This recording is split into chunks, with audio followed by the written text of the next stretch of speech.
Is religion the problem?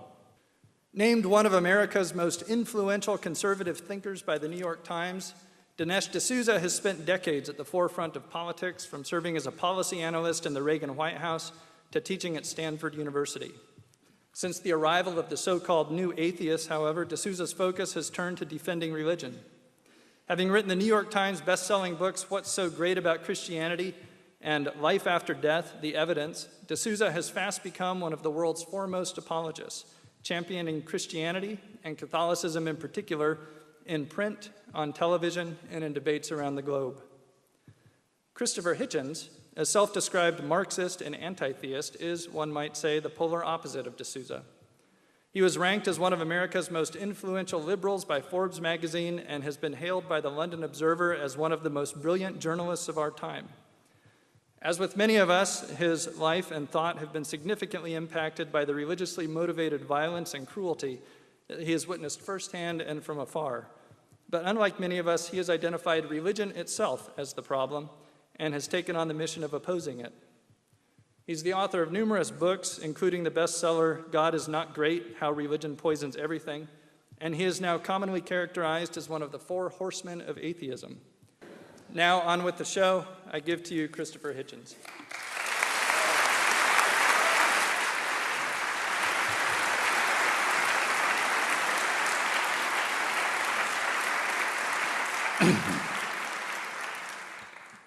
Thank you, Professor. Very generous introduction. Thank you, ladies and gentlemen.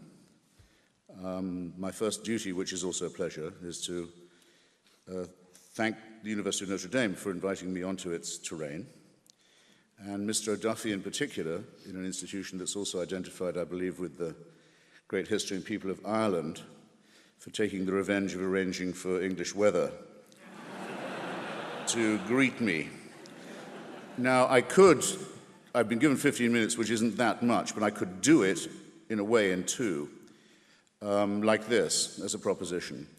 When Gertrude Stein was dying, some of you will know this story, she asked, as her last hour approached, well, what is the answer? And when no one around her bed spoke, she rephrased and said, well, in that case, what is the question? And I'm speaking tonight, we are speaking tonight, we're met tonight at an institution of higher learning. And the greatest obligation that you have is to keep an open mind and to realize that in our present state, human society, we're more and more overborne by how little we know and how little we know about more and more, or if you like, how much more we know, but how much less we know as we find out how much more and more there is to know.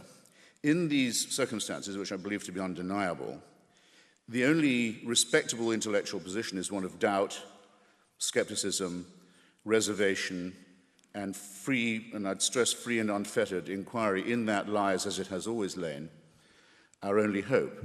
So you should beware always of those who say that these questions have already been decided. In particular, to those who tell you that they've been decided by revelation,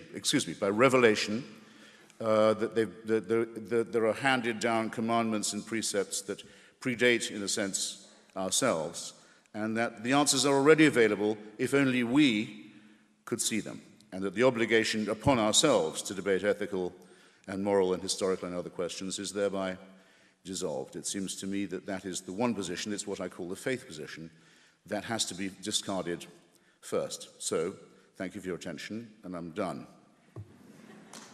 Except that it seems that I have a reputation for demagogy to live up to. When I come to a place like this, I read the local paper, the Campus Observer in this case, and I was sorry to see that Dinesh and I are not considered up to the standards of Father Richard McBrien, whose exacting standards, I dare say, are out of our reach. And I was also sorry to see myself and others represented in other papers, and in particular by a distinguished cleric in St. Peter's on Good Friday, who made a speech through which His Holiness the Pope sat in silence, Father Cantala Mesa, saying that people like myself are part of a pogrom, a persecution comparable only to that of the Jews, with the church in mind. This is the first time I've ever been accused of being part of a pogrom or a persecution. But as long as it's going on, I'll also add that it's the only pogrom I've ever heard of that's led by small, deaf and dumb children whose cries for justice have been ignored. And while that is the definition of the pogrom, I'll continue to support it because I think it demonstrates very clearly the moral superiority of the secular concept of justice and law over canon law and religious law, with its sickly emphasis on self-exculpation in the guise of forgiveness and redemption. That's not the only reason why religion is a problem.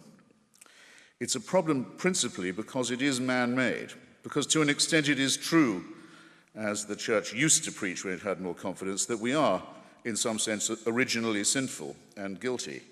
If you want to prove that, you only have to look at the many religions that people have constructed to see that they are indeed the product of an imperfectly evolved primate species, about half a chromosome away from a chimpanzee, with a prefrontal lobe that's too small, an adrenaline gland that's too big, and various other evolutionary deformities about which we're finding out ever more. A species that is predatory.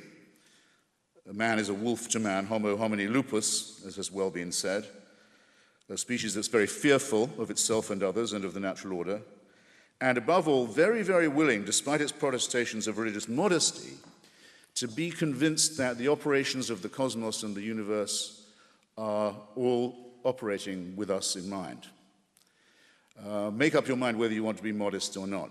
But don't say that you are made out of dust, or if you're a woman out of a bit of rib, or if you're a Muslim out of a clot of blood, and you're an abject sinner born into guilt. But add, nonetheless, let's cheer up. The whole universe is still designed with you in mind. This is not modesty or humility. It's a man-made false consolation, in my judgment, and it does great moral damage. It begins by warping what we might call our moral sense of proportion. I wish that was all that could be said, though I think that's the most important thing. I ought to say why I think it ought to be credited.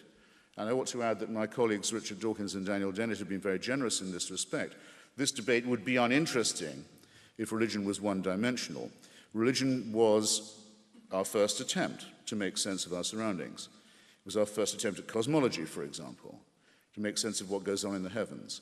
It was our first attempt at what I care about the most, the study of literature and literary criticism. It gave us texts to deliberate and even to debate about, even if some of those texts were held to be the Word of God and beyond review and beyond criticism, nonetheless the idea is introduced, and it had never been introduced before.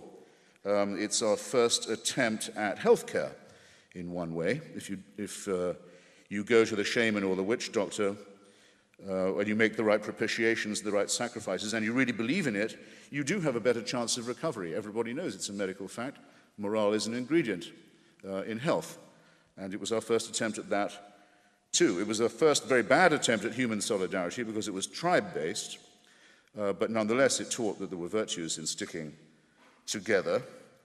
And it was our first attempt, I would say also, this is not an exhaustive list, at psychiatric care, at dealing with the terrible loneliness of the human condition, at what happens when the individual spirit looks out shivering into the enormous void of the cosmos and contemplates its own extinction and deals with the awful fear of death. This was the first attempt to apply any balm to that awful question.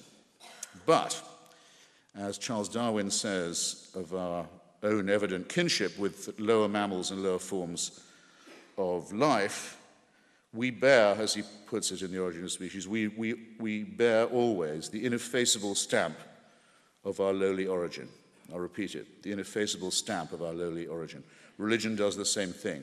It quite clearly shows that it's the first, the most primitive, the most crude, and the most deluded attempt to make sense. It is the worst attempt, but partly because it was the first. So the credit can be divided in that way. And the worst thing it did was to offer us certainty, to say, these are truths that are unalterable, they're handed down from on high, we only have to learn God's will and how to obey it in order to free ourselves from these dilemmas. That's probably the worst advice of all. Heinrich Heine says that if you're in a dark wood on a dark night and you don't know where you are and you've never been through this territory before, you may be well advised to hire as a guide the local mad, blind old man who can feel his way through the forest, because he can do something you can't. But when the dawn breaks and the light comes, you would be silly if you continued to operate with this guide, this blind, mad old man who was doing his best with the first attempt. To give you just two very contemporary examples, to have a germ theory of disease relieves you of the idea that plagues are punishments, that the church used to preach, that plagues come because the Jews have poisoned the wells, as the church very often preached, or that the Jews even exist and are themselves a plague, as the church used to preach when it felt strong enough and also was morally weak enough and had such little evidence. You can free yourself from the idea that diseases are punishments or visitations. If you study plate tectonics, you won't do what the Archbishop of Haiti did the other day, speaking to his sorrowing people after his predecessor had been buried in the ruins of the cathedral at Port-au-Prince, along with 250,000 other unfortunate Haitians whose lives were miserable enough as it was, and to say, with the Cardinal Archbishop of New York standing next to him, that God had something to say to Haiti, and this is the way he chose to say it. If you study plate tectonics and a few other things, you will free yourself of this appalling burden from our superstitious, fearful primate past. And I suggest, again, to an institution of higher learning, that's a responsibility we all have to take on. If we reflect, some people say the great Stephen Jay Gould, who I admired very much, from whom we all learned a great deal about evolutionary biology, used to say, rather leniently, I think, that, well, these are non-overlapping magisteria, the material world, the scientific world, and the faith world. I think non-overlapping is too soft. I think it's more a question, really, increasingly, of it being a matter of incompatibility, or perhaps better to say, irreconcilability. Just if you reflect on a few things I'll have time, I hope, to mention. My timer, by the way, isn't running, so I'm under your discipline, Professor. You'll give me... 4.5 minutes. Very good. When we reflect that the rate of expansion of our universe is increasing, it was thought until Hubble that we knew it was expanding, but that surely Newton would teach us that the rate would diminish. No, the rate is increasing. The Big Bang is speeding up. We can see the end of it coming increasingly clearly, and while we wait for that, we can see the galaxy of Andromeda moving nearer towards the collision that's coming with us. You can see it now in the night sky. This is the object of a design, you think? What kind of designer in that case? To say that this must have an origin, and now we know how it's going to end, why ask why there's something rather than nothing when you can see the nothingness coming? Only replaces the question. Faith is of no use in deciding it. And that's on the macro level. From the macro to the micro, 99.8% of all species ever created, if you insist, on the face of this planet have already become extinct, leaving no descendants.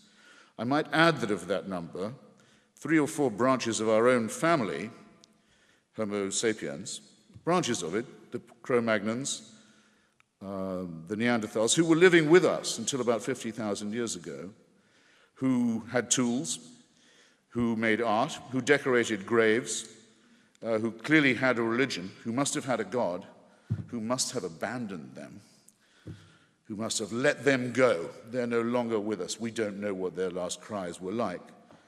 And our own species was down to about 10,000 in Africa before we finally got out of there, unforsaken this time or so far, to move from the macro, in other words, to the micro. Our own solar system is only halfway through its allotted span before it blows up. And as Sir Martin Ryle, the great astronomer royal and professor of cosmology at Cambridge, and incidentally a believing Anglican, says, by the time there are creatures on the earth who look as the sun expires, they will not be human. It will not be humans who see this happen if our planet lives that long. The creatures that watch it happen will be as far different from us as we are from amoebae and bacteria.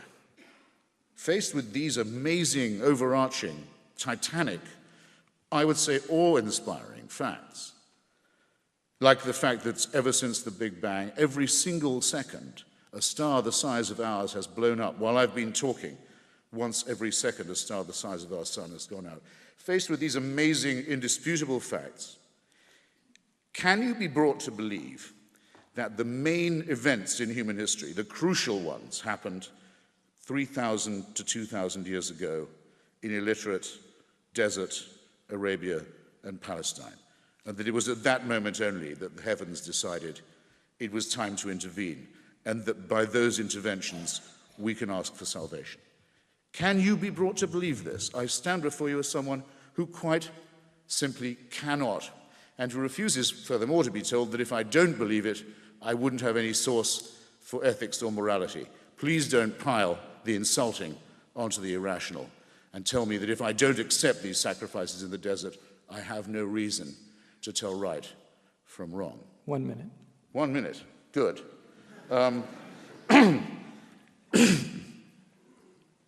Then I'll have to prune, and you'll be the losers. But there's a rebuttal coming. All right. Look at the contemporary religious scene. I return to religion as well as just faith and belief. Israeli settlers are stealing other people's land in the hope of bringing on the Messiah and a terrible war.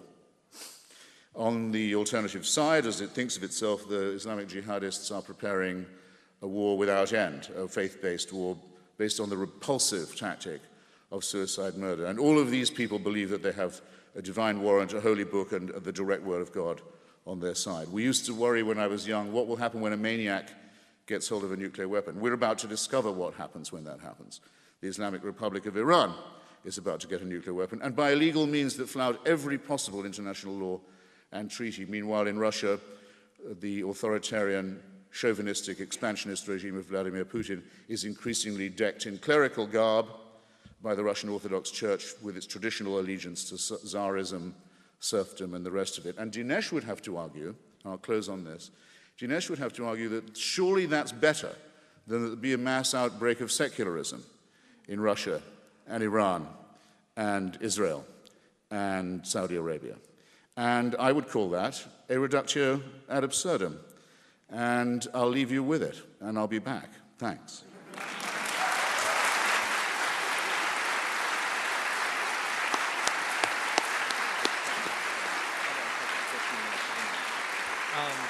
I don't know. And now Dinesh D'Souza. Do you want to use this one? It'd be great. Just face it my way. Yes. Go. Thank you very much. I'm delighted to be here. Wow, this is a beautiful auditorium, quite an event. I understand the tickets were I almost didn't get in myself. I have been listening with some interest to Christopher Hitchens. Listening to him, I feel a little bit like Winston Churchill during the Boer War. He said it is always exhilarating to be shot at without result. And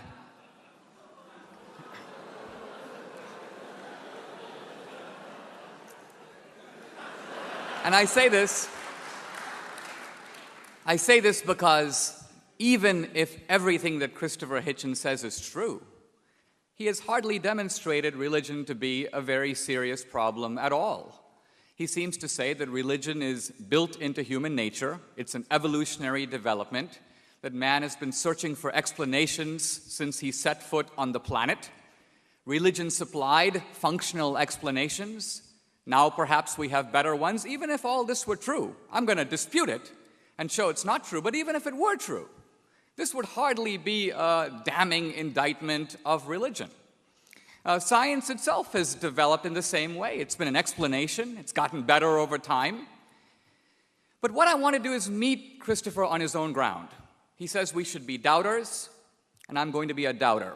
He says we should be skeptics, and I endorse that completely. In this debate, at no time will I make any arguments that appeal to revelation, scripture, or authority. I'll make arguments based on reason alone. And I want to engage the argument on Hitchens' own ground not by making the easy argument for the utility of religion. It's good for us, it makes practical sense, it's consoling. That's all true. I'm going to actually make an argument for the truth of religion. And the argument I'm going to make, well, I call it the presuppositional argument, but it's an argument that requires a little bit of explanation. Imagine if you're a detective and you approach a crime scene, and all the evidence points to a suspect, but it turns out he couldn't have done it. Why? Because the body was dumped in one location and he was in a completely different location. And then it hits you as a detective, wait a minute, perhaps the guy had an accomplice. Now, you don't know that he did, but the assumption that he did suddenly makes sense of all the other facts that were previously mysterious. Suddenly you see how the crime was committed to its very detail.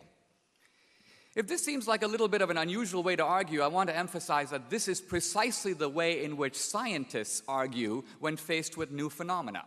For example, scientists looking at galaxies out there have noticed that the galaxies hang together, and yet when you measure the amount of matter in them, there's not enough gravity to hold the galaxies together. They should be flying apart.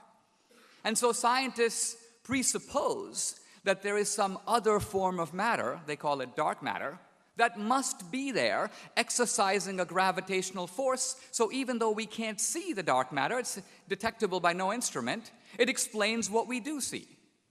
The presupposition of dark matter clarifies the matter that is in front of us. Now, what I'm going to do is try to adduce some puzzling facts about life and then ask whether the presupposition of God explains those facts better than any rival explanation. Christopher Hitchens has spent a lot of time telling us about evolution. And evolution as an effort to explain the presence of life on the planet.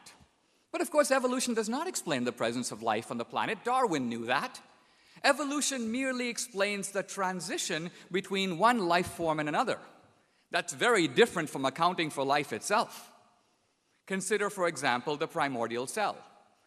If you read Franklin Harold's book, The Way of the Cell, this is a biologist at University of Colorado in Boulder, he describes the cell as a kind of supercomputer.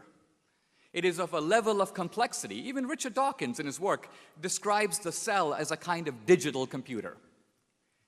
Now, the cell can't have evolved because evolution presupposes the cell. Evolution requires a cell that already has the built-in capacity to reproduce itself. So how did we get a cell? The very idea that random molecules in a warm pond through a bolt of lightning assembled a cell would be akin to saying that a bolt of lightning in a warm pond could assemble an automobile or a skyscraper. It's preposterous. Richard Dawkins knows it's preposterous, and therefore when asked, how did we get life originally, he said, well, maybe aliens brought it from another planet. It's ridiculous, but it's, in a way, the best explanation he could come up with other than intelligent design. So there we go. We have the mystery of the cell. But evolution raises further puzzles, because evolution depends upon a universe structured in a certain way. Evolution depends on a sun that's 8 light minutes away. Evolution depends upon the constants of nature. If I were to pick up a pen and drop it, it will fall at a known acceleration to the ground, gravity. The universe has a whole bunch of these constants, hundreds of them. Scientists have asked, what if these constants, on which evolution depends, what if these constants were changed a little bit? What if the speed of light were a little slower or a little faster? This question is addressed by Stephen Hawking in his book, A Brief History of Time. He says that if you change these constants of nature at all, and he's talking about the rate of expansion of the universe, he says if you change that not 10% or 1%, but 1 part in 100,000 millionth million, we would have no universe, we would have no life. Not just Homo sapiens, no complex life would have evolved anywhere. In other words, our very existence here is dependent upon the fine-tuning of a set of constants in nature. We're not talking about just on Earth, the entire universe. This argument, that is sometimes called the anthropic principle of the fine-tuned universe, this has put modern atheism completely on the defensive. Why should the universe be structured in precisely this way and no other way? What is the best explanation? Is there an atheist explanation? I'd like to hear it. Let's move on in thinking about evolution, because evolution cannot explain the depth of human evil. What I mean by this is simply this. Evolution presumes cruelty. Evolution presumes harshness, but it is a harshness tempered by necessity. Think of a lion. It wants to eat the antelope because it's hungry. But have you ever heard of a lion that wants to wipe every antelope off the face of the earth? No. So how do you explain this human evil that far outruns necessity and reaches depths that seem almost unfathomable? Evolution cannot account for rationality, because evolution says we are programmed in the world to survive and reproduce. Our minds are organs of survival. They are not organs of truth. So if we believe in rationality, we require something outside of evolution to account for that. Evolution can't even account for morality. Now this requires a little bit of explanation, so think of a couple of moral facts. And I'm not talking about heroic deeds of greatness. Think of simple things. Getting up to give your seat to an old lady in a bus. Donating blood. There's a famine in Haiti, you volunteer your time or you write a check. Now, if we are evolved primates who are programmed to survive and reproduce, why would we do these things? There's a whole literature on this, and basically it comes down to this. The advocates of evolution say, well, evolution is a form of extended selfishness. If a mother jumps into a burning car to save her 2 children, that's because she and her children have the same genes. So what seems like an altruistic and noble deed is actually merely a cunning strategy on the part of the mom to make sure her genes make it into the next generation. We're not talking about her Levi's, we're talking about her genetic inheritance. Or evolution appeals to what can be called reciprocal advantage. You scratch my back and I'll scratch yours. A businessman may be nice to a customer, not because he thinks he's a great guy, but because he wants him to come back into the store again. But these two common evolutionary strategies to explain morality don't explain the 3 examples I gave at all. I'm in a bus, the old lady hobbles in. She's not a relative, she isn't grandma. So genetic kinship doesn't come into it, and neither does reciprocal advantage. I don't say, well, I think I'll give her my seat because next week I want her seat. No, you give up your seat because you're a nice guy. You give up blood because you want to do a good thing. You donate your time to help strangers who are genetically unrelated to you and can't reciprocate your favors. These are the simple facts of morality in the world. And what is the evolutionary explanation for them? There is none, or if there is one, I would like to hear it. So in debating these issues, very often it's very easy to knock the burden of proof onto the theist and say, you explain everything. But no, in the world we're not in the position where there's only one explanation contending, there are rival explanations. There is a theist explanation, the God explanation, and there is a non-theist or atheist explanation. We have to weigh the two against each other. My contention is that the atheist explanation flounders when confronted with all these facts. The complexity of the cell, the fine-tuning of the universe, the fact of morality, the depth of human evil, the reality of morality in the world. What about the God explanation?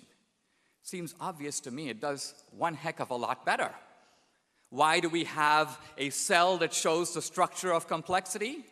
Because the cell has been intelligently designed, perhaps by an intelligent designer. Why does the universe show complexity and rationality? Well, those are the characteristics of the Creator who made it that way. Why are there depths of human evil? Because our lives are a cosmic drama in which good and evil are in constant struggle. The Christian story. Why is there morality in the world? Why do we all feel, even when it works against our advantage, a moral law within us? Well, that's because there is a moral lawgiver who gave it to us. So when we put it all together, the presupposition of God is invisible. I concede that. We can't see him.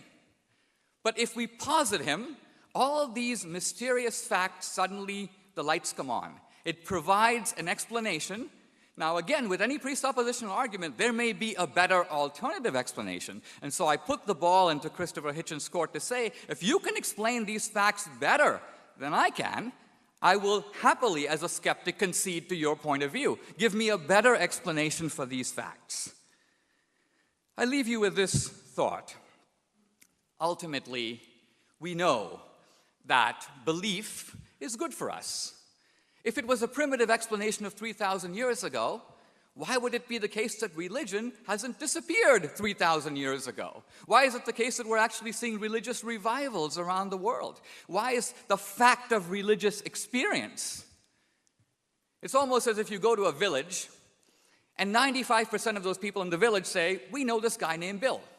Why? Because we interact with him, we relate to him, we have experience of him. 5 guys say, we've never met Bill, and 3 of them say there is no Bill. The other 95% are making him up. Now, which is more likely? Is it likely that the 3% are right and the 95% are lying or hallucinating?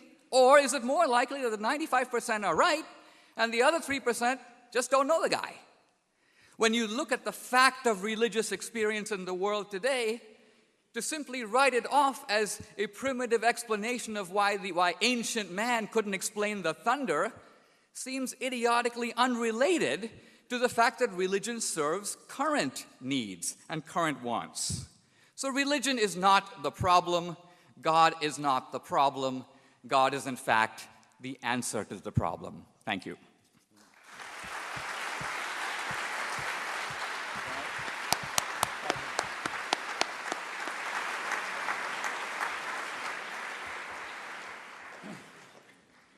I never hear Dinesh doing that without thinking what a wonderful Muslim he would make. You try telling 100 people in Saudi Arabia that you don't think the Prophet Muhammad really heard those voices. You're going to be really outvoted. And yes, Dinesh, I have noticed there are religious revivals going on. I pay a lot of attention to them. I don't find them as welcome, perhaps, as you do. And on your detective hypothesis, don't you think there's something to be said for considering unfalsifiability when constructing a hypothesis? For example, Albert Einstein staked his reputation. He said, if I'm wrong about this, then there will not be an eclipse at a certain time of day and month and year off the west coast of Africa, and I will look a fool. But if I'm right, there will be one. And people foregathered thinking he can't be that smart, and he was. Professor J.B.S. Haldane used to be asked, well, what would shake your faith in evolution? This was when it was much more controversial than it is now, and I'm impressed to find that Dinesh believes in intelligent design, which really does require, I would think, a leap of faith, but there it is. Haldane said, well, show me rabbits' bones in the Jurassic layer, and I'll give up. Now, can you think of any religious spokesman you've ever heard who would tell you in advance what would disprove their hypothesis? Of course you can't, because it's unfalsifiable.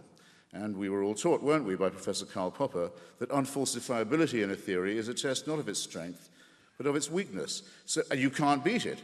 The church used to say, no, God didn't allow evolution. Indeed, instead, he hid the bones in the rocks to test our faith. That didn't work out too well. So now they say, now we know about it. It proves how incredibly clever he was all along. It's an infinitely elastic airbag. And there's no argument that I can bring or anyone else can bring against it, and that's what should make you suspicious. Then a question for Dinesh. I know I'm supposed to be answering them as well as asking them, but it does intrigue me when I debate with religious people. He announced, I have his words, he was going to talk without reference to revelation, scripture, or scriptural authority. Now, why, ask yourselves then, I'll ask you, why is that? Why do I never come up against someone who says, I'll tell you why I'm religious? Because I think that Jesus of Nazareth is the way, the truth, and the life, and no one comes to the Father except by him. And if you will believe on this, you will be given eternal life. I'd be impressed if people would sometimes say that. Why do the religious people so often feel they must say, no, we don't, well, that's all sort of metaphorical? In what sense are they then religious? You'll notice that Dinesh talked about the operations of the divine and the Creator only in the observable natural order. That's what used to be called the deist position. It was the position held by skeptics like Thomas Paine and Thomas Jefferson by the end of the 18th century. It was as far as anyone could see before Darwin and before Einstein. There appeared to be evidence of design in the universe, but there was no evidence of divine intervention in it. Very important point. The deist may say, and I would have to say, it cannot be disproved that there was a first cause and that it was godly. That cannot be disproved. It can only be argued that there's no evidence for it. But the deists, having established that position, if they have, has all their work still ahead of them to show that there is a God who cares about us, even knows we exist, takes sides in our little tribal wars, cares who we sleep with and in what position, cares what we eat and on what day of the week, arbitrates matters of this kind. That's the conceited, that's the endless human wish to believe that we have parents who want to look out for us and help us not to grow up or get out of the way. And so it surprises me that there are no professions of real religious faith ever made on these occasions. Now, I suppose I should then say what my own method in this is, since I was challenged on that point. Take the two figures of Jesus of Nazareth and Socrates. I believe Jesus of Nazareth operates on the fringe of mythology and prehistory. I don't think it's absolutely certainly established there was such a person, or that he made those pronouncements, or that he was the Son of God, or the Son of a Virgin, or any of these things. And I would likewise have to concede that we only know of the work of Socrates through second-hand sources, in the same way, second or third-hand. Quite impressive ones in some cases, from Plato's Apology, but it can't be demonstrated to me that Socrates ever walked the streets of Athens. That's 5 minutes. How many? That's 5 minutes. That's fine.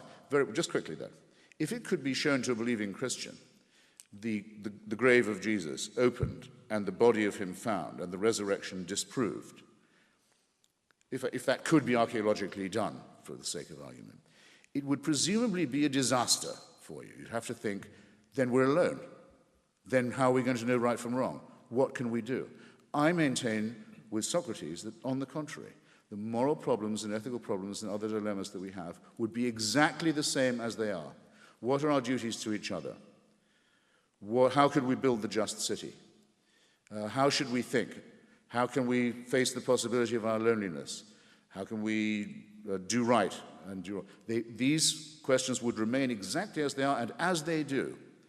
And so all that is necessary is to transcend the superstitious, transcend the mythical, and accept the responsibility, take it on ourselves, that no one can do this for us. And I would hope that in a great university, that thought might carry the day. Thank you.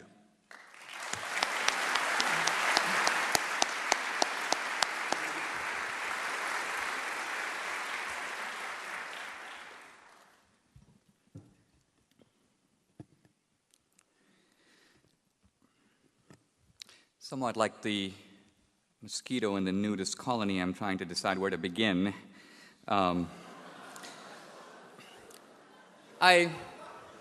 might begin by noting that in my opening statement I offered a kind of a challenge to Christopher Hitchens. I mentioned anomalous features of the world as it is and of the evolutionary explanation, and offered to him the chance to offer rival theories that might do better than the God explanation. I just want to note that he has offered none. Instead, what he has offered is the idea that science is based on verifiability, but religion not. This, I think, is in fact not true. And he said no one's ever given him an example of it, and I'm about to give him two. The ancient Hebrews asserted, uniquely, by the way, of all religions, that God made the universe out of nothing.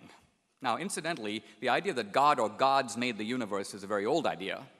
But in every other religion, God or gods fashioned the universe out of some other stuff. God is a kind of carpenter. He took the stuff of the universe and he made life and he made man.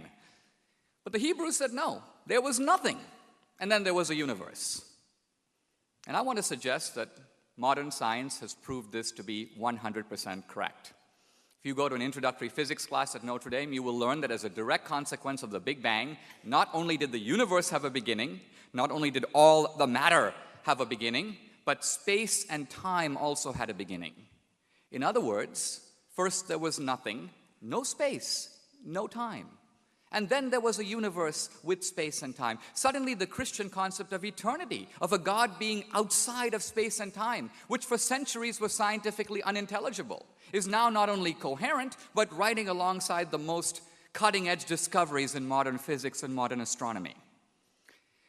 The ancient Hebrews and the Old Testament predicts that the people of Israel, after being dispersed, would return. There would be, if you will, a reuniting of the state of Israel. Until the 1940s, this was a possibility historically so preposterous that if someone had actually suggested it, they would meet with derisive laughter.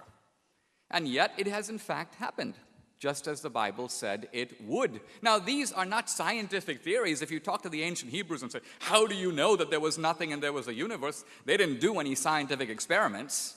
They basically said, God told me. But I'm saying that if you look at that as a prophecy or as a factual claim about the world, we now know 2,000 years later that it is in its essence correct. The reason that I can't go on like this is because religion addresses different types of questions than scientific questions. Here are three. Here we are flung into the world. One question we have is, what's the purpose of our life? Or why are we here? Or where are we going? What happens to us after we die? Here are the scientific answers to those three questions. Don't have a clue, don't have a clue, and don't have a clue. We are no closer to answering those questions scientifically than we were since the time of the Babylonians. So what is wrong in looking to religion to supply explanations in a domain where science is utterly inert, inarticulate, and in fact mute? You can't just say that if you understand the ballistics of plate tectonics, you understand purpose. It would be as if my dad took me on his knee and gave me a spanking, and Christopher Hitchens goes, don't think he's angry with you. If you only understood the ballistics of the cane, you would have a full explanation of what's going on. Or on the other hand, if I put a pot of tea on the kettle and began to boil it, Hitchens can't say, well, if I tell you about if you say, what's going on here? Well, the scientific explanation is that water, when heated, the molecules expand, the temperature rises. But there's another explanation. Dinesh wants to have a cup of tea. So explanations work at more than one level. And finally, Christopher asks, why argue this way? Well, we know about presenting the case the other way. In fact, you get it in church, or you get it in synagogue, or you get it every Sunday. The argument from the Bible, the argument from authority. I know it's a useless argument to use in a secular setting, especially when debating with an atheist. If I say, I believe in Jesus because the book of Matthew says this, or the Gospel of Luke says that, he's going to say, well, who cares what the Gospel of Luke says? I don't accept the authority of the Bible to adjudicate the matter. So we are at a state in our culture in which we have to use rational arguments if we are trying to communicate in secular venues. So here we are at a university. What could be more appropriate than to address these arguments in the vocabulary of reason? Christopher wants me to fling the Bible at him so he can then claim the high ground of science and reason. What flummoxes him is when I use science and reason itself to torpedo his arguments. That's when you get him going down on his knees and praying for some more quotations from Scripture. Thank you very much.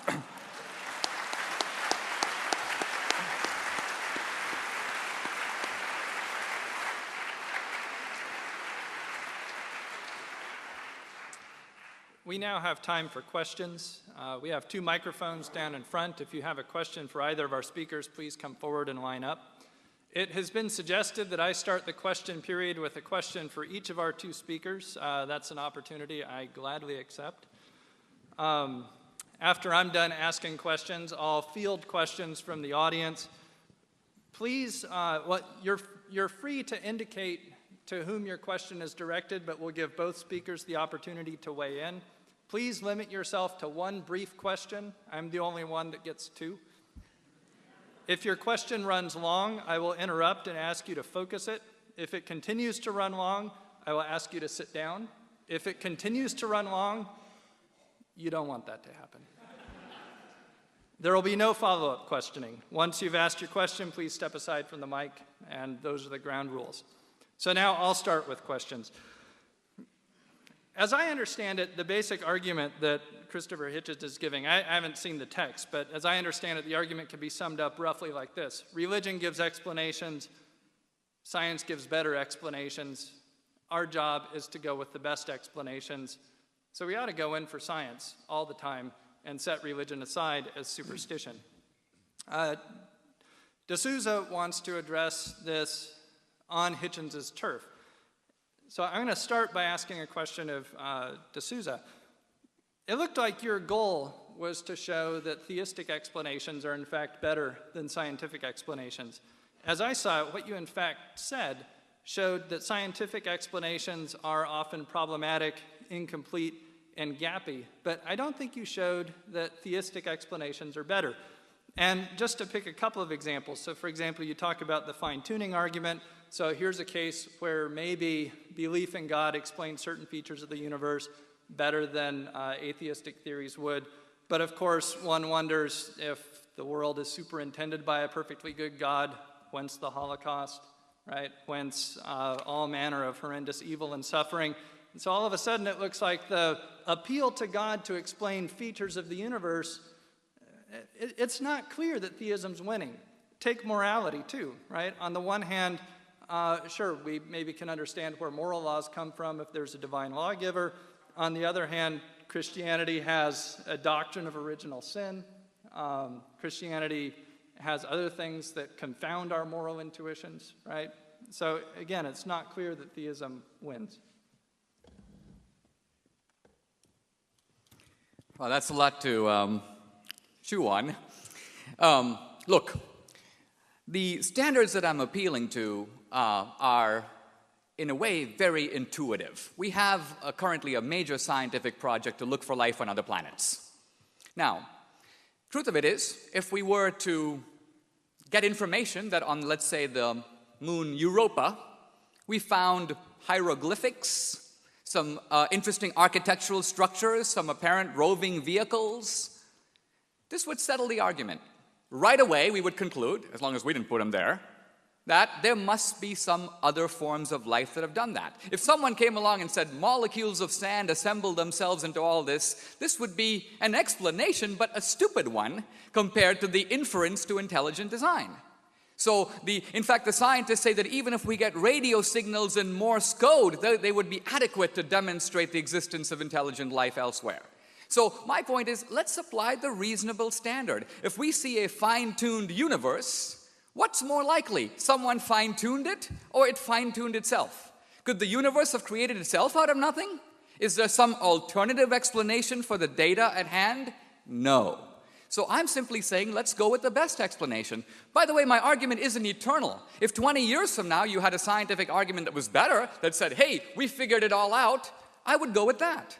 I would have to drop this argument. I'm saying that in the current mode of knowledge and thinking, this is a successful explanation. You can't change the subject and say, well, now explain the Holocaust. That requires a different set of rebuttals. I would say the Holocaust is the product of free will. God didn't do the Holocaust, Hitler did. The Nazis did. To try to deflect blame to God for human action voluntarily undertaken is to minimize the human capacity for evil. But whether or not that argument works, it has nothing to do with the design argument. And finally, morality, very briefly. Again, if evolution could adequately account for morality, let's remember that the atheist premise is that we are evolved creatures in the world, and that's it. So evolution has to do a lot of work.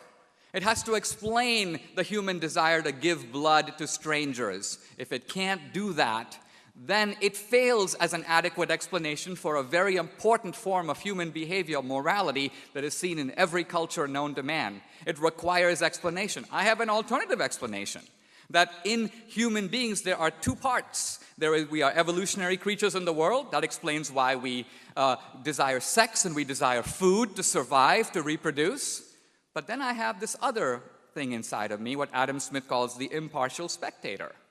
And that's another voice. And it's in me, but it's not of me. In fact, it's often stopping me from doing what I want to do. It's blocking my self-interest. Where does that come from? How does evolution account for that? So I'm saying that the God hypothesis casts more light on that subject, the hypothesis of a moral lawgiver. In fact, even the hypothesis of a life to come. You may say a final court in which our moral deeds will be adjudicated. Explains why we act the way we do now. Otherwise, our own behavior is incomprehensible to us. That's the strength of the presuppositional argument. Do you want to comment on this or just take my question for you? I think, well, both. I'll stand up for your question, and I'll see if I can do both. But I know people are impatient to get to the next segment. Bring it on. My question for you is very quick. Your argument seems to rest on the idea that religion is an explanatory enterprise and that the warrant for believing the doctrines of a particular religion comes from their explanatory value. Why would you think that? Well, because of religion's own very large claims. And because, it's something I didn't have time to go into, because not all these religions can be simultaneously true. I mean, there are enormous numbers of competing religions. It's another reason that it's obvious to me that they're man-made. It's what you would expect if it was man-made. There'd be lots of religions with incompatible claims and theologies, and that this would lead to further quarreling. Either one of them is completely true, as the Roman Church used to say, it was the one true church. Some of its members still do. Or all of them are false, or all of them are true, which of course can't be true. Now to Dinesh. And the matter of anomalies and the question of ex nihilo. Half the time when I debate, it's people saying, nothing can come from nothing, you can't get something from nothing, so since there is something, someone must have wanted there to be something. Not, I think, a very impressive syllogism. I can't do it all this evening, but it's very easy for anyone to go and see Professor Lawrence Krauss deliver his brilliant lecture online called The Whole Universe from Nothing, which explains to you how indeed you can get very large numbers of things from nothing with the proper understanding of quantum theory. And then tonight Dinesh says, really there was nothing, and the Hebrews were so clever that they knew that. And therefore they must have been right about God as well. This is ridiculous. The ancient Hebrews also thought that God made man and women out of nothing or out of dust and clay, whereas we have an exact knowledge, or increasingly exact knowledge, of precisely the genetic materials in common with other creatures from which we were assembled. And then, not content with that, he says biblical prophecy is true in respect of Palestine. This is an extraordinary thing, and you were right to mention the Holocaust. If it's true that God wanted the Jews to get back to Palestine, then it must have been true that he wanted their exile to be ended, the galut, as it's known to Zionism, the exile, the wandering. And we know how that wandering was ended, by Christian Europe throwing living Jewish babies into furnaces. Well, that must be part of the plan then, mustn't it? And some rabbis used to claim that, by the way. They used to claim that the Holocaust was a punishment for exile. And then people started to desert the synagogue, so they shut up about it until the '67 war. And then when the Israeli army got the Wailing Wall back, they said, we shouldn't have spoken so quickly. Actually, this was what God always had in mind all along, the conquest by Jews of the Palestinians, where you see how brilliantly that's worked out. I don't think it's wise or moral or decent to try and detect the finger of God in human quarrels. I think the enterprise is futile, and it incidentally shows the absurdity of all arguments from design. Thank you. Thank you both for coming tonight. I'm wondering if either or both of you can acknowledge, or rather I'd like to hear your feelings on the possibility of your thoughts and your theories on religion or lack of a God being simply a product of your environment. Or to phrase another way, if you were born to a different family in a different place, perhaps with a different skin color, Christopher, would you still be an atheist? And Dinesh, would you still be, I'm assuming, Christian, a believer in religion? Or could the roles be completely reversed? And are your theories and your thoughts strictly based on your upbringing? Well, was it to me first? Sure. Well, in that case, I can start with a compliment to Dinesh, because in one of his books, he tells the story of asking his father in India, Daddy, everyone around here seems to be Hindu, with quite a few Muslims. Why are we Christians? And his father said, because, Dinesh, my lad, the Portuguese Inquisition got to this part of India first. Which is, in fact, the full and complete explanation for that.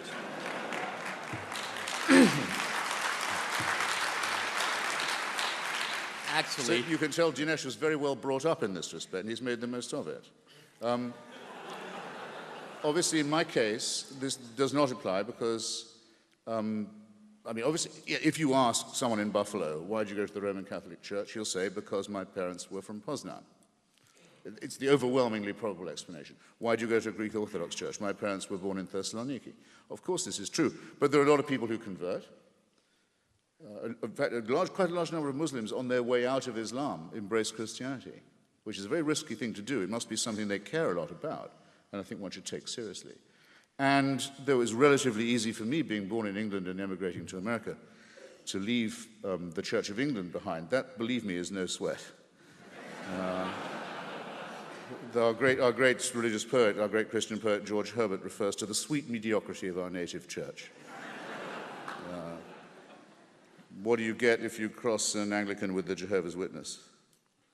Someone who comes to your door and bothers you for no particular reason.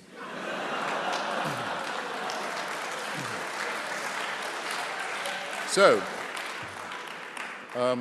enough from me. Well, I think we have an environmental explanation for Christopher's skepticism. He was raised in a religion that was based on the family values of Henry VIII. Enough said. Now, with regard to the Indian explanation, his explanation is true but incomplete. And here's the point. My grandfather did say that to me, and I began to read Indian history. And I realized that a handful of Portuguese missionaries, inquisitorial or not, would have a pretty hard time converting hundreds of thousands of people. And Indian historians who look at it have a better explanation. It's called the caste system. See, if you were born into the Hindu caste system and you were one of the guys on the lower rungs of the ladder, to put it somewhat bluntly, you were screwed. It didn't matter what merit you had, you couldn't rise up, and neither could your children. So along come these greedy missionaries, and maybe they had swords, but the truth of it is a lot of Indians were very eager to get out of the caste system. They didn't need the swords. They rushed into the arms of the missionaries because they promised something that the Hindus couldn't, universal brotherhood. It wasn't always practiced, but even the idea of it, the principle of it, was hugely appealing. And that's why there were mass conversions not only to Christianity, but also to Islam, which makes a similar promise. So this is the historical landscape. A final point about this is that we're committing here what could be called a genetic fallacy. We do it with religion. We always can see the fallacy if we apply it to any other area. For example, it is very probable that there are more people who believe in Darwin's theory of evolution who come from Oxford, England, than who come from Oxford, Mississippi. It's probably equally true that there are more people who believe in Einstein's theory of relativity who come from New York than who come from New Guinea. What does this say about whether Einstein's theory is correct or no? Nothing. The origins of your ideas have no bearing on whether they're true or not. So wherever Christopher and I got our ideologies or our religious convictions, you should weigh our arguments on the merits. Thank you. Thank you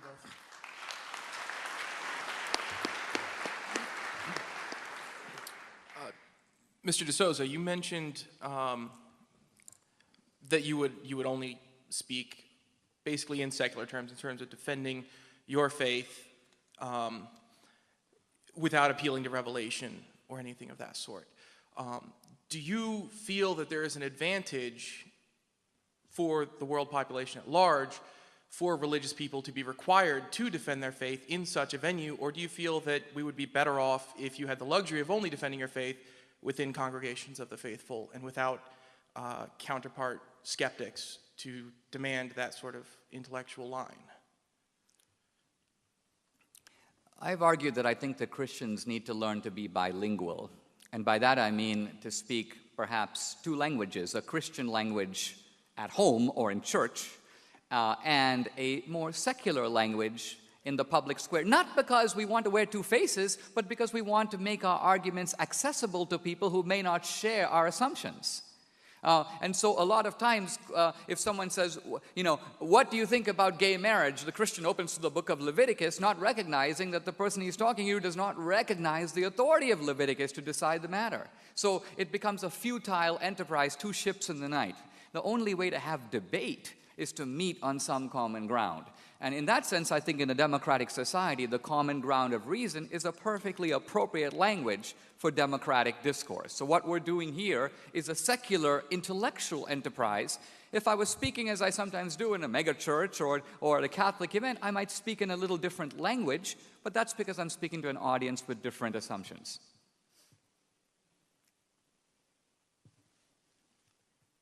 My name's Ian. No, it was for Dinesh.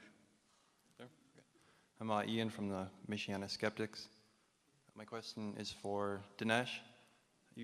Christopher, you kind of addressed this already. It's on the issue of spontaneous generation. Dinesh, you used the analogy with the jet being spontaneously put together by a thunderstorm, in a junkyard of sorts. I was wondering, how do you defend the argument that it's more likely that a creator did this when, even though it's unlikely that, say, something would have randomly created a cell or a molecule over time, there's still, in the infinite spans of things, in the vast amount of time that the universe has existed, some minuscule probability that this could have come about, versus this blatant argument that it must have been this because it's improbable when there is no really backing for the reverse argument. How do you counteract this? And also, if you have anything to add to this, Christopher. It is true that one can always, by re-rigging the assumptions, create new probabilities. So, for example, there are many physicists who have computed that if you look at all the particles of matter in the entire universe, the chance of them randomly assembling to produce a cell is essentially zero. However, you can increase that probability by adding universes. And there are many cosmologists who say, well, what if there are 1,000 universes or an infinity of universes? Then, in the infinity of time, and that's a problematic statement in itself, but with an infinity of universes, an infinity of transactions, even improbable events do occur. The problem with that is you can call it not only a scandalous violation of Occam's razor, it's essentially syllogistic promiscuity. Because what is the evidence that there is even one other universe other than our own? Empirically, none. You're essentially making up universes to account for the anomalies of the universe we have. So, which is more likely?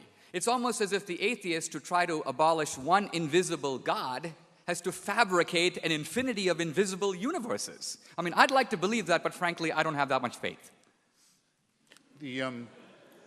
The person violating the principle of William of Ockham here, I think, though, Dinesh, is you. I mean, everyone remembers what Laplace said to Napoleon when he produced he was the greatest scientist of his day, his orrery, the solar system as viewed from the outside, never been done before in model form. And the emperor said, well, there doesn't seem to be any God in this apparatus. And Laplace said, well, Your Majesty, it happens to operate perfectly well without that assumption. So it does. Dinesh asked earlier, and I should have taken him up on it, isn't it the case that to the three questions, where are we coming, where are we from, where are we going, and why are we here, there are three nopes from our side. That's not true at all. It was incredible that he alleged it. So the question of where are we from, both in the macro and the micro term, where did we come from, the cosmological, the Big Bang, and the micro, the unraveling of the human string of DNA and our kinship with other animals and indeed other forms of non-animal life, we are enormously to an enormously greater extent well informed about our origins.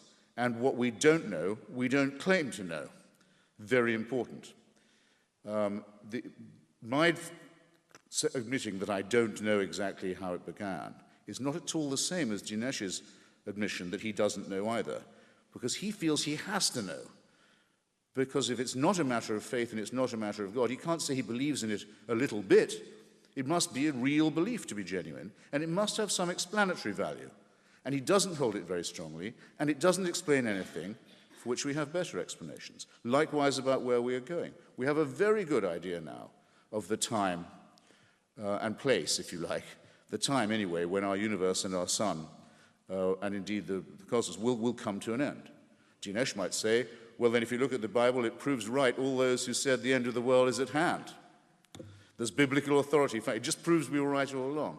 Yes, except that they said that by repenting, you could prevent this outcome, which you cannot, ladies and gentlemen. Okay? As to why are we here, good question, to which there's so far no perfect answer, and I suggest you keep the argument about that open and sharpen the questions and consider the infinite possible variety of answers and train your mind that way. Don't say you already know why you're here, that someone wants you to be here, that you're fathered, that you're protected, that it's all part of a divine plan. You can't know that, and you shouldn't say it. There. I want to get back to the basics of this debate. And Professor D'Souza, you touched on this a little bit using the free will argument. I want to know how you can reconcile your statement that belief is a good thing when so many lives have been lost due to the differing opinions of religious views. That is true, although historically greatly overstated. The Inquisition. When I was a student at Dartmouth, if you had asked me how many people were killed in the Inquisition, I would have said hundreds of thousands, maybe millions, horrible blot on Western history. Truth of it is, these things are now carefully studied. Henry came in as a multi-volume study of the Inquisition. Spanish Inquisition was the worst. And over 350 years, the number of people killed in the Inquisition was fewer than 2,000. Now, 2,000 people, 350 years, it works out to about 5 guys a year. Not normally considered a world historical crime. Now, is that 2,000 too many? Yes. But my point is that while the atheists are often crying crocodile tears over the crimes of religion, crimes that, by the way, often occurred 500 or 1,000 years ago, what about the vastly greater crimes of atheist regimes committed in our own lifetime in the last century, and they are still going on? If you take Hitler, Stalin, and Mao alone, the three of them collectively in the space of a few decades killed close to 100 million people. And that's the tip of the iceberg. What about Ceausescu, Kim Jong-il, Fidel Castro, Pol Pot? Pol Pot, he's a junior league atheist. Normally you don't even name the guy. But his Khmer Rouge regime in Indochina, following the Vietnam War, kills about 2 million in about 3 years. 2 million! Even bin Laden in his wildest dreams doesn't even come close.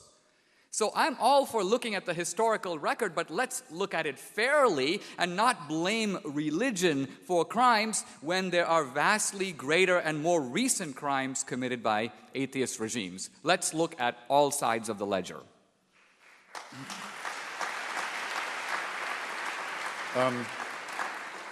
There's a factual and a theoretical comment to be made on that.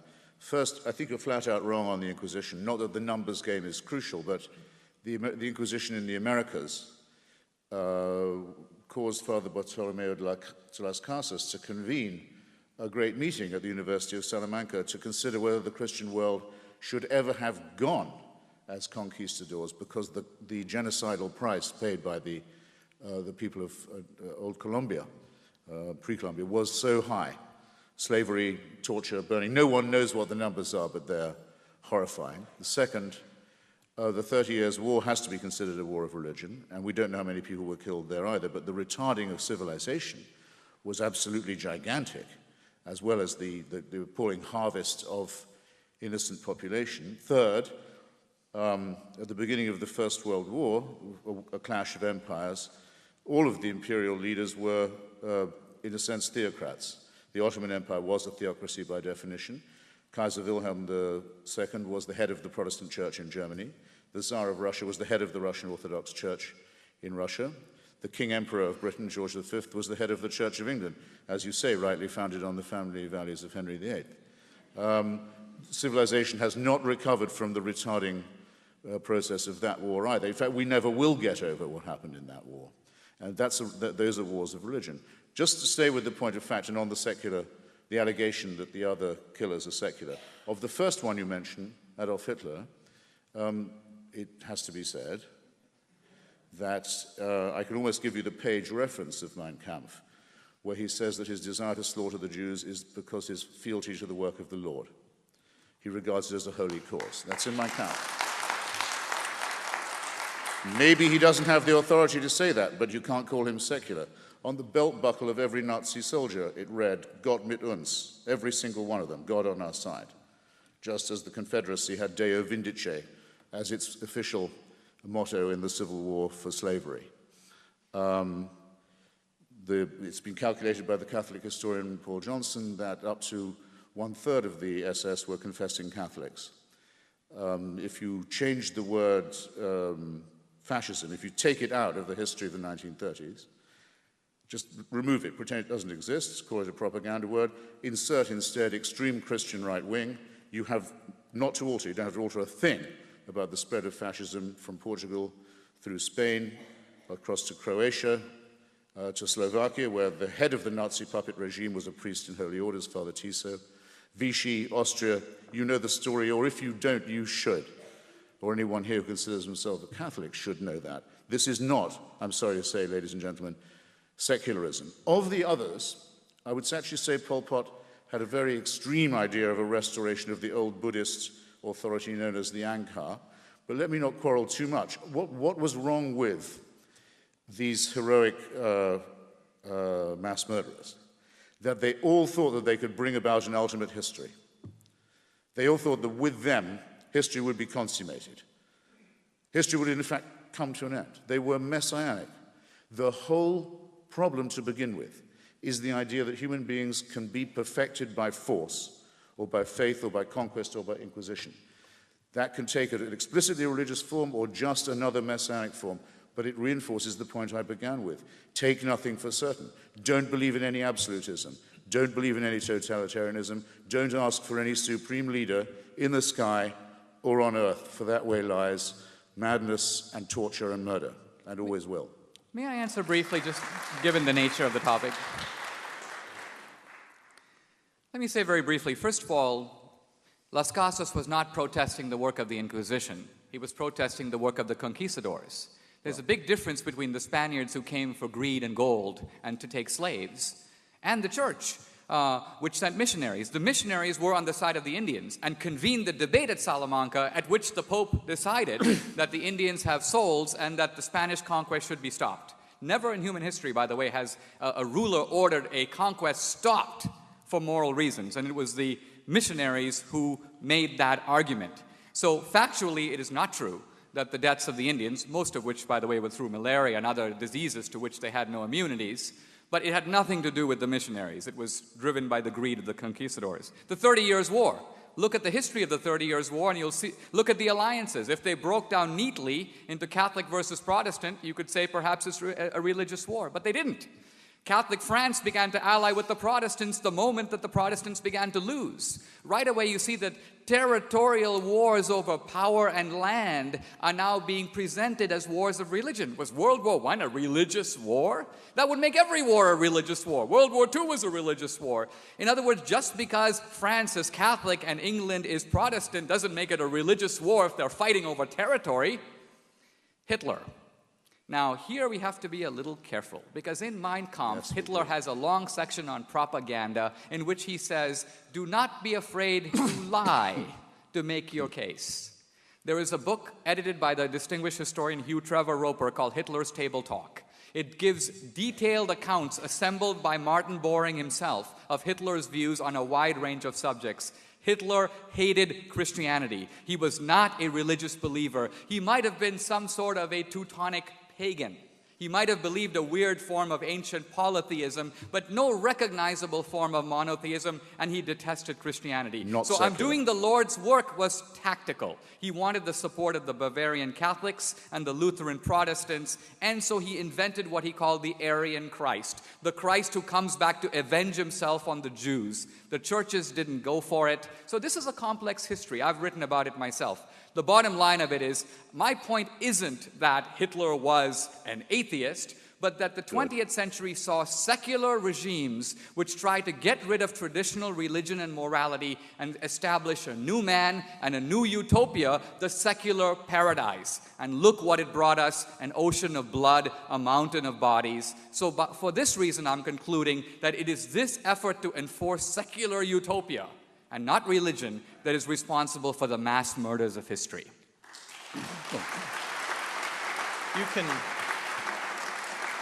You can reply quickly if you like, and then we'll go back to I'll be very questions. quick. I'm going to let the questions go about 8 minutes over time because good. we started late, and then we'll wrap up.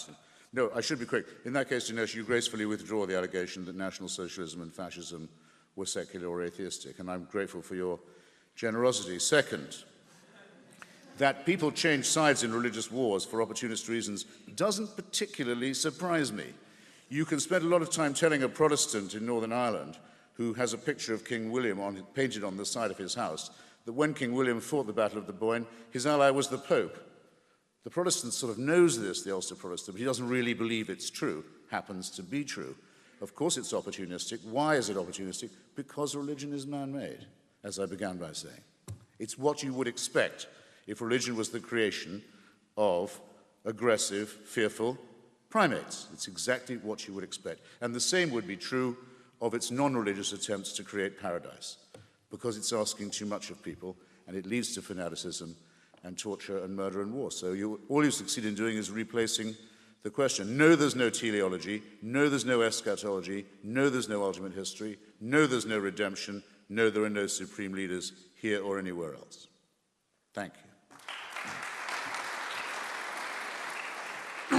Thank you both for the thought-provoking ideas that you've presented. I have questions about the scientific things that you mentioned. One was sort of raised earlier. You mentioned the cell as this complex thing, as if it is theorized that it arose spontaneously. And I may be out of date, but I remember reading theories at some points about more chemical molecules that began reproducing much before any actual cells. And wouldn't that be an explanation of earlier life? And the second one has to do with the perfectly tuned universe and whether the logic of saying that life exists that fits this perfectly tuned universe is an indication of that somehow divinely created fits with the idea that there's evolution, and that if the universe is tuned in a certain way, that the only possibility of life with that tuning is life as it exists now. And perhaps it would be presumptuous of us to say that if it were tuned differently, there wouldn't be some other way that different forms of life would have arisen.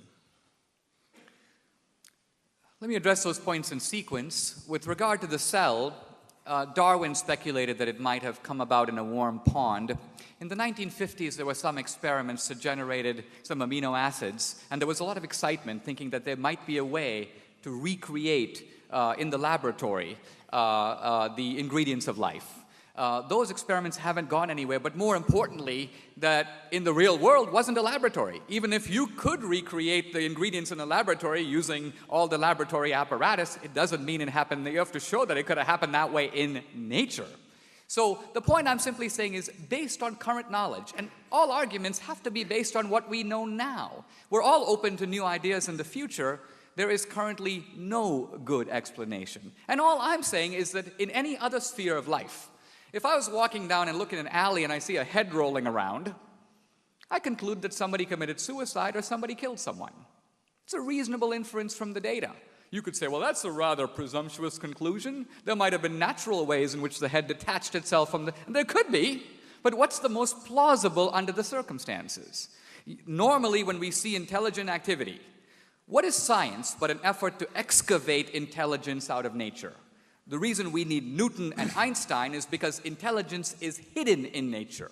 E equals mc squared doesn't jump out at you. You gotta test nature and pull it out. So if nature is an embodiment, a network of intelligent systems, isn't the most reasonable explanation that intelligence put it there? If we need intelligence to get it out, how to get there in the first place? This seems to me to be nothing more than a direct inference from the facts. Now, I want to say a word about Larry Krauss, who was mentioned earlier, the physicist. The universe coming out of nothing. There's a lot of verbal jugglery that's going into all this. Imagine if I were to try to show the following. Money comes out of nothing. Proof? All assets will be counted as plus. All liabilities will be counted as minus. The pluses and minuses cancel out. We have money, but there's a zero on the balance sheet. Money comes out of nothing. You would say this is a little bit sleight of hand. Basically, what's going on today is what physicists like Krauss do is they identify all energy as positive, but all gravitational energy as negative, They presume that the total amount of positive and negative energy cancels out, and therefore the universe came out of nothing. It didn't really come out of nothing. There's a whole lot of energy there, but by defining one kind of energy as plus and another kind of energy as minus, presto, they cancel out, and you've got... So what I'm getting at here is I want to show the acrobatics to which modern atheism has to go. This, by the way, is not science. Krauss is trying to make an atheist argument in an atheist venue, drawing on science. But I'm saying, look at the lengths to which the guy has to go to try to defy the normal operations of reason to tell us that not only a molecule, but an entire universe, wow, popped out of absolutely nothing. You can believe it if you want to, but it sure does take a lot of credulity. I'll try and be terse, but first, I earnestly entreat you, ladies and gentlemen, to watch Professor Krauss's lecture for yourself and not accept that parodic version of it. On the nothing question, as it touches on ourselves, as it happens, it's rather more marvelous than almost anything in any holy book. All the elements from which we and our surroundings are made are from exploded stars, from the stars that blow up and die at the rate of 1 every second and have been doing that since the Big Bang. Isn't it rather magical to think that we're all made out of stardust? Never mind, as Professor Krauss says, never mind the martyrs. Stars had to die so that we could live.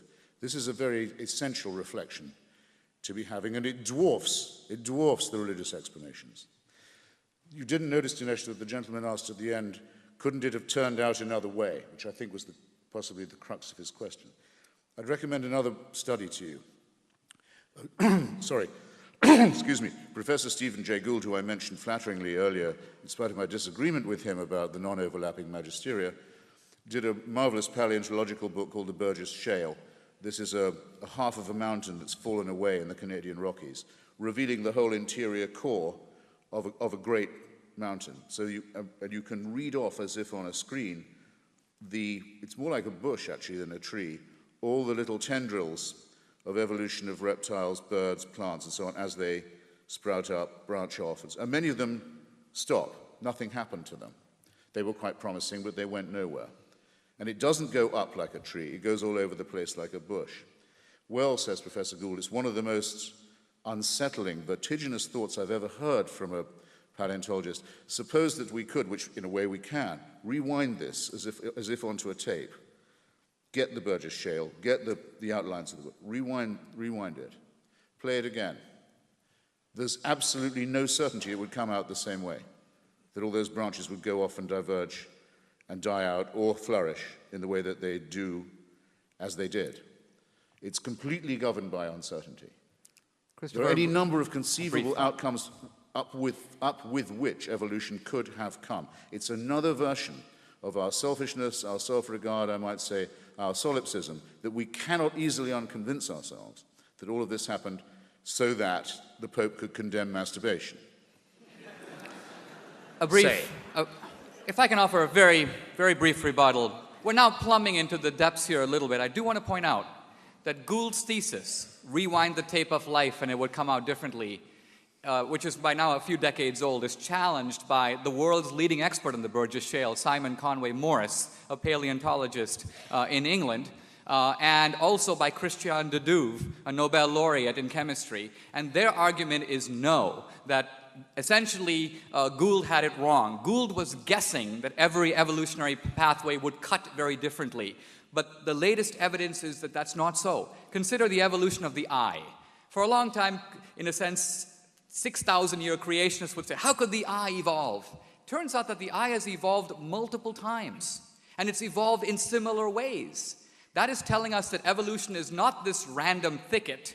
It tends to converge to solutions that are similar, even when faced with different kind of organisms and different kind of problems. So I recommend to you not only Conway Morris and de Duve, but also a book called Rare Earth by the paleontologist Brownlee, which basically looks at why we haven't found life on other planets. Rare Earth. And their conclusion is that the conditions for life to exist are so particular that it's actually reasonable to expect that life exists only here, only on this planet. It seems almost incredible, but when you think about it, it actually makes sense. Consider this. Our life is completely dependent on the sun. The sun is This is more than brief.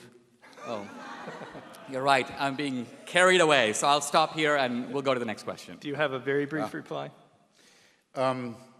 It's so nice that, and how much we progress. No one now argues against the evolution of the eye.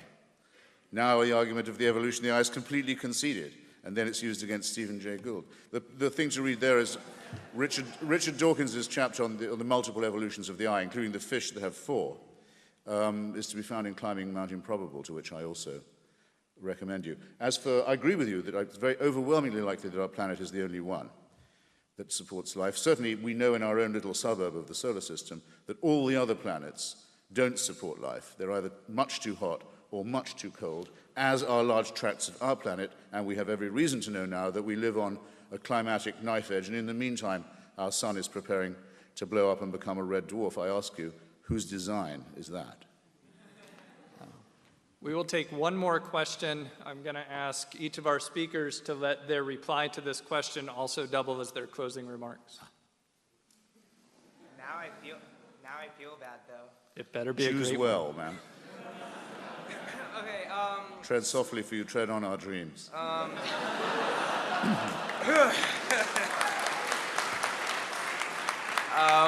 My question is for Mr. Dinesh. You talked before about, well, the improbability of a lot of things, and given the improbability, the necessary meaning of certain things. So because of the improbability of life in some circumstances, because of the uniqueness of life here, that this implies something. How would you respond to the thought that maybe there doesn't have to be any meaning? That, say, as existentialists would say, there's no inherent meaning, but we can create our own meaning. So I guess my question is, why must there be some inherent purpose or some trajectory? Why can't things have just happened, albeit maybe very improbably? I think that you misunderstand my argument if it is an inference to meaning. I'm not saying we have improbable events, we've got to figure out some kind of meaning. No, I'm making inference to a cause. David Hume, the great skeptic, said there is no event that occurs without a cause. Now, true, in the weird world of the quantum, we can find exceptions to that rule. But quantum effects cancel out when you come to macroscopic objects. And whenever you hear someone say, consciousness, I really don't know what that is, but perhaps it's a quantum thing, he's basically saying he doesn't know. The quantum is invoked to explain things that are unexplained. Here's my point. Here's the argument tightened up. Everything that has a beginning, all material objects that have a beginning, have a cause. The universe is a material object that has a beginning. The universe has a cause. The cause could be natural or supernatural. The cause cannot be natural because nature can't cause itself, unless Professor Krauss is right. Since the cause can't be natural, it's more believable that a supernatural being, and moreover a supernatural being with a lot of power and a lot of knowledge and a lot of concern for us, because life is the outcome of this process, these are reasonable inferences to a cause. I mentioned earlier the three big questions. Christopher said science has provided answers, and he restated all my three questions. So none of them were my original questions. So for example, when I said, where are we going? My point was, what happens after we die? Is there life after death? We don't know. The atheist doesn't know, the believer doesn't know. The atheist who says there isn't, just like the believer who says there is making a leap of faith. Christopher avoided the question by changing it to, will the universe come to an end? Will the sun blow up? That wasn't my point. My point is what happens to us after we die. That is unknown. Science has no insight on that question. And here's a final thought.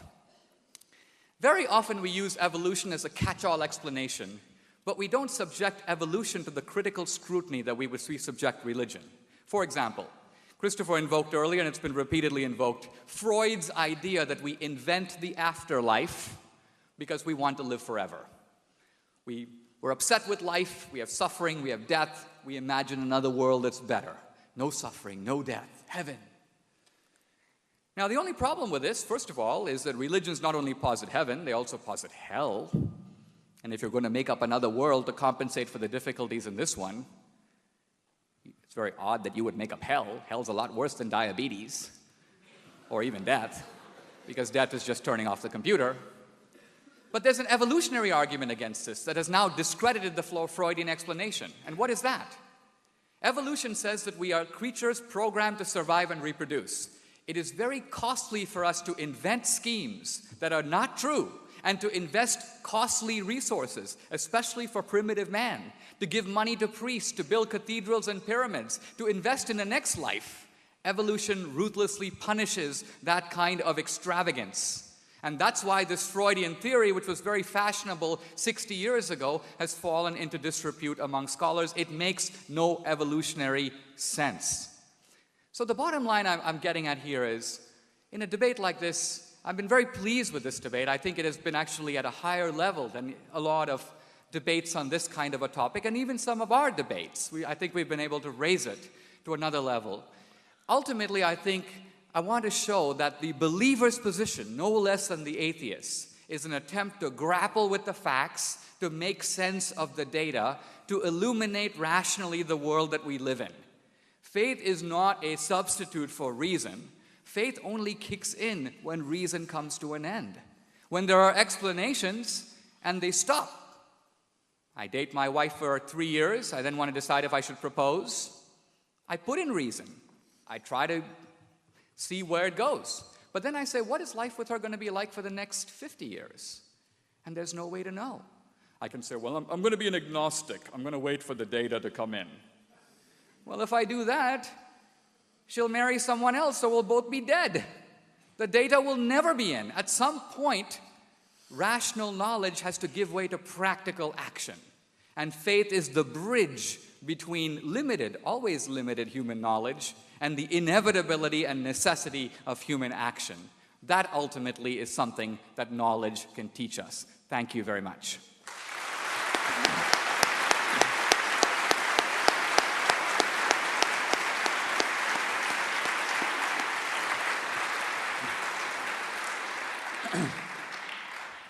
Well, if I'm not mistaken, that was a meaning of life question there, wasn't it? Wherefore and whenceforth meaning. Good. A good way of winding up, if you like. 42. Hitchhiker's Guide to the Galaxy. I missed something there. It went past my bat. And slightly put me off my stroke as well. Just a second. Where was it? Yes, meaning. But before I go to that, just two things on Dinesh in his last remarks. I don't think it can fairly be said in front of an audience like this that the refusal to take a faith-based position that has no evidence, in other words, a belief that there is an afterlife, or a belief that there is a supreme being, if I say I don't believe it because there's no evidence for it, it isn't even casuistry to say that that is, on my part, a faith-based statement. It's instead a refusal of faith and a refusal to use it as a method of reasoning.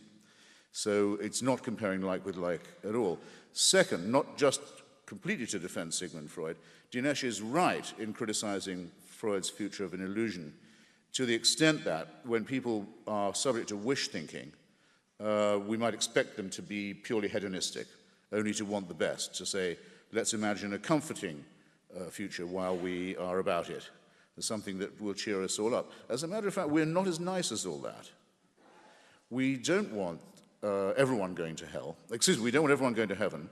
As the old English sect used to say, we are the pure and chosen few, and all the rest are damned. There's room enough in hell for you. We don't want heaven crammed. And the great existentialist Jean-Paul Sartre said that hell is other people, but actually what many people mean is hell is for other people. And they have just as strong a wish thought that other people suffer eternally as they have the thought and the wish for themselves that they should be in paradise. You can see it very explicitly when you see other versions of the paradise myth, like the Muslim one. or early Christian versions where part of the pleasure of being in heaven was knowing that other people were burning forever. And that's what you'd expect of a predatory, fearful, partly evolved primate species that was making up a religious story about itself. It sounds exactly as you would expect it to do. All right, well, believing in none of that, in fact, thinking it's an evil and futile belief, people have the nerve to ask me, well, if you don't believe in heaven and hell, what gives your life meaning? Do you not detect a slight insult as well as a slight irrationality to that question?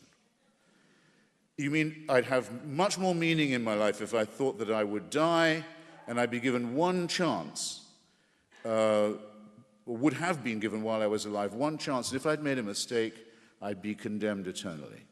That was the kind of judge I'd be facing. And in the meantime, it would be advisable to live my life in propitiation of this supernatural dictator. That would lend more meaning to my life than my view counter to Pascal, contra Pascal, that if there's any such judge, I'll be able to say, at least I never faked belief in you in order to win your approbation, sir, or ma'am, as the case might be. And if you are as reported, you'll have detected that those were my thoughts, and at least I wasn't a hypocrite.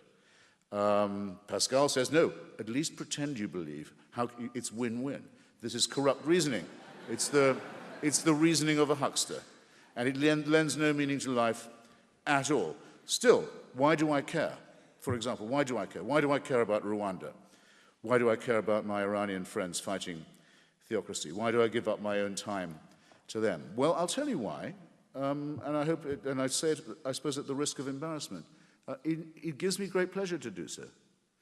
I like to feel that since we only have one life to live, that I can help people make it free as best I can and assist them in their real struggle for liberty, which in its most essential form is the struggle against theocracy, which is the original form that dictatorship and violation of human rights actually takes.